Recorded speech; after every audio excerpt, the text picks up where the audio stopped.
Tapi kali ini kita mau belajar tentang konseling pranikah. Konseling pranikah itu penting. Kali ini kita akan belajar arti pernikahan. Topiknya adalah tidak ada keluarga yang sempurna. Parenting ini perlu diketahui oleh semua orang, bukan hanya orang tua. Belajarlah menjadi teman yang asik, yang ngobrol, yang menghargai. Family unboxing, membongkar keluarga. Salam keluarga Indonesia, kita akan belajar lagi dan kita masih belajar soal parenting, soal bullying, soal perundungan. Kita sudah belajar di segmen-segmen sebelumnya bahwa bullying itu dimulai dari mana? Ternyata dimulai dari rumah. Ketika anak tidak dibully, ketika anak dicintai, diterima, dihargai, ketika anak terima didikan, nasihat untuk menghargai dan tidak mengganggu sampai menyusahkan, maka anak ini aman dan tidak melakukannya kepada saudaranya, juga tidak melakukannya di luar, di sekolahan atau di tempat sosialnya. Tapi perhatikan anak-anak yang dibully di keluarga dan kemudian terjadi pembiaran, dibiarkan karena dianggap kenakalan anak-anak yang normal, sementara yang normal itu bisa menjadi kriminal kalau dibiarkan. Nah, perhatikan. Kita sudah belajar bahwa sumbernya di rumah. Kalau anak dihargai, dicintai, diterima, kemudian dididik, dinasihati, dia tidak akan membuli. Itu pasti benar. Tapi bagaimana dengan anak-anak yang mengalami pembiaran? Dia akan melakukannya kepada saudaranya dan repot lagi. Dia akan melakukannya di sekolahan atau di tempat mainnya, di tempat dia bersosial. Perhatikan loh, ini yang berbahaya. Mulai dari mana? Contohnya seperti apa? Contohnya dari perkataan. Ketika tidak menghargai orang lain, maka dia akan merendahkan orang lain. Merendahkan orang lain itu seperti kata arti merendahkan. Dari posisi di sini, kemudian direndahkan. Dari posisi seorang anak yang dicintai, dikasih oleh keluarganya, berharga buat keluarganya, diturunkan. Kamu itu tidak berharga, kamu ini tidak disayangi, kamu ini tidak ada apa-apanya. Bahkan kemudian, kalau yang terjadi di sekolahan adalah mulai dari perkataan, biasanya si anak tidak dipanggil dengan nama anaknya, tapi dipanggil nama papahnya, nama bapaknya.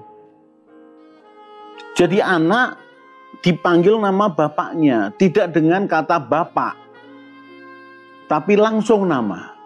Ini kan tidak sopan. Mengapa? Mungkin di rumahnya terbiasa begitu. Tapi karena dia merasa ingin berkuasa, lebih superior dari yang lain, maka dia mulai memakai kata-kata ini. Memanggil dengan nama bapaknya. Bahkan yang sering terjadi, mengubah nama. Mengubah nama. Nama yang begitu bagus, lalu diplesetkan dengan istilah-istilah yang buruk. Itu merupakan pelecehan, perundungan, bullying. Dilecehkan secara martabat. Bahkan yang lebih buruk lagi, tidak dipanggil nama bapaknya saja, tidak diplesetkan namanya, diganti nama binatang.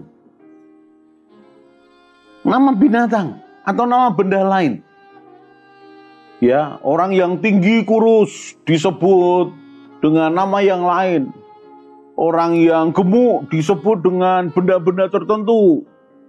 Orang yang rambutnya tertentu begitu. Saya tidak berani mengatakannya. Nanti dikira saya merendahkan. Tapi ini kan kita sedang membicarakan soal bullying. Lalu disebut dengan benda-benda tertentu. Bentuk wajahnya yang bulat, yang lonjong, yang tirus. Atau sudah mulai ke fisik. Jadi mulai merendahkan karena fisiknya. mungkin kulitnya, warna kulitnya, mungkin matanya, mulutnya, hidungnya, telinganya.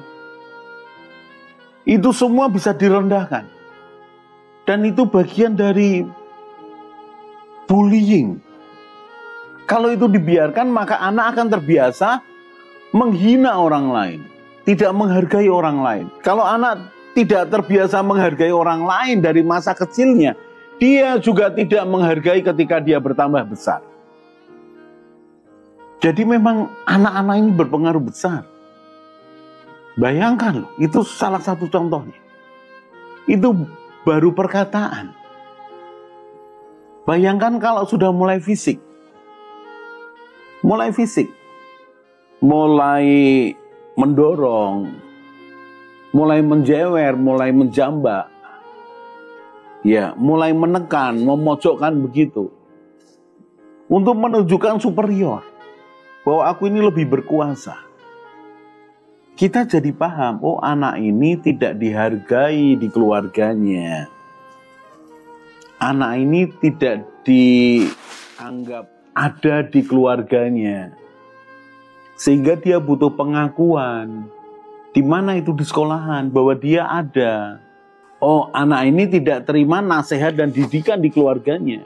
Oh, anak ini tidak belajar struktur otoritas di keluarganya. Bagaimana dia harus menghargai orang yang lebih tua. Dia harus menghargai orang tua. Dia harus menghargai guru. Termasuk dia harus menghargai teman-temannya. Jadi struktur aturan di sekolahan dia tidak hargai. Oh, ini anak di keluarganya seperti ini. Sehingga kemudian dia membuli temannya. Mengganggu temannya terus-menerus sehingga menyusahkan, mengintimidasi, menekannya. Bahkan melukainya. Lalu kemudian karena supaya dia merasa superior, dia menantang anak yang lain. Dia menghasut anak yang lain. Lalu terjadi yang namanya geng, gerombolan. Dan itu yang terjadi. Dan berbahayanya ketika SMP, SMA. Di mana gerombolan ini, kelompok ini, geng ini sudah merasa hebat lalu pengen mengganggu yang lain. Merundung yang lain. Bahkan melukai. Ini sudah pada titik mendekati kriminal. Kita dengar ada beberapa kerusuhan, tawuran. Dan menyebabkan mereka yang tidak bersalah, tidak terlibat dalam perkelahian itu menjadi korban, bahkan kehilangan nyawa. Bentuknya bisa semakin melebar, bahkan mulai mengancam. Kita sisihkan yang tawuran, kita balik lagi kepada lingkungan sekolah. Mulai mengancam. Bagaimana cara mengancamnya? Hal sepele. Apa itu? Minta makanan jajan dari temannya. Minta sebagian uang saku dari temannya. Kalau tidak diberi, diancam, diintimidasi. Dan itu mengganggu terus-menerus. Menjadikan anak yang lain ketakutan. Bentuknya sedemikian. Kita tahu bahwa oh anak ini ternyata di rumah tidak ada rasa aman. Adanya rasa was-was. Oh anak ini di rumah ditekan terus-menerus. Sehingga dia membalas menekan orang lain di sekolahan. Jadi sungguh di rumah ini sebenarnya bersumber banyak hal. Yang baik ataupun yang buruk. Bayangkan seorang anak mengancam temannya. Mungkin mengancamnya dengan tangan kosong. Dengan hanya tangan mengepal. Atau mendorongnya. Kemudian mengganggunya. Dan lebih lagi adalah merusak bukunya atau merusak tasnya atau merusak pakaiannya. Ini sudah pada titik membahayakan. Bisakah itu terjadi? Sangat bisa. Kalau di sini saya kembali kepada peraturan sekolah. Pengawasan dari pihak-pihak guru. Termasuk satpam. Karena di dalam kelas itu area guru, di luar kelas guru dan satpam. Dan orang tua atau yang lain. Artinya sekolah harus mengetahui area-area mana di luar kelas yang kira-kira menjadi area yang tidak dalam pengawasan yang ketat.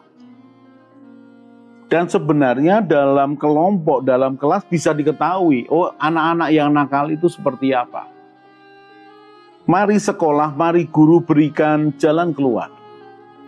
Dengan dididik mereka di suatu latihan dasar kepemimpinan, di konseling supaya ketahuan sebenarnya mereka membutuhkan apa. Lalu bekerja sama dengan orang tuanya untuk mengatasi anak ini.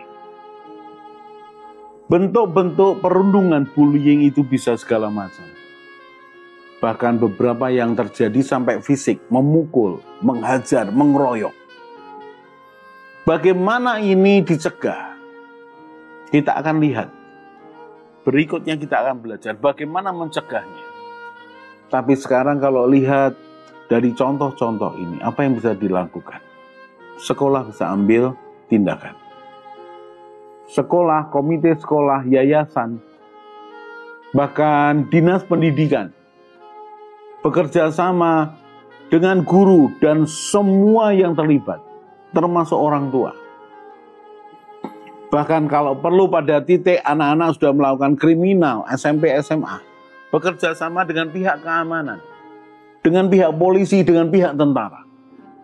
Mari bekerja sama. Mengapa? Karena memang ini harus diatasi dengan baik dan tidak tambah parah. Mari orang tua. Jangan sampai orang tua memberikan contoh bullying itu kepada anak-anak. Mari bangun keluarga kita, sehingga anak kita ini tidak menjadi pelaku bullying. Pak, bagaimana kalau anak saya menjadi korban bullying? Kita nanti akan bicara di segmen berikutnya.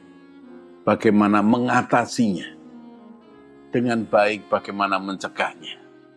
Kita akan lanjutkan di segmen berikutnya. Salam keluarga Indonesia. Mari bergabung dalam Keluarga Indonesia dengan cara subscribe channel ini. Di Keluarga Indonesia, kita akan belajar bersama tentang pranikah, pernikahan, keluarga, parenting, mertua menantu, dan juga family unboxing. Jadi jangan lupa share pada teman dan keluarga dan juga subscribe.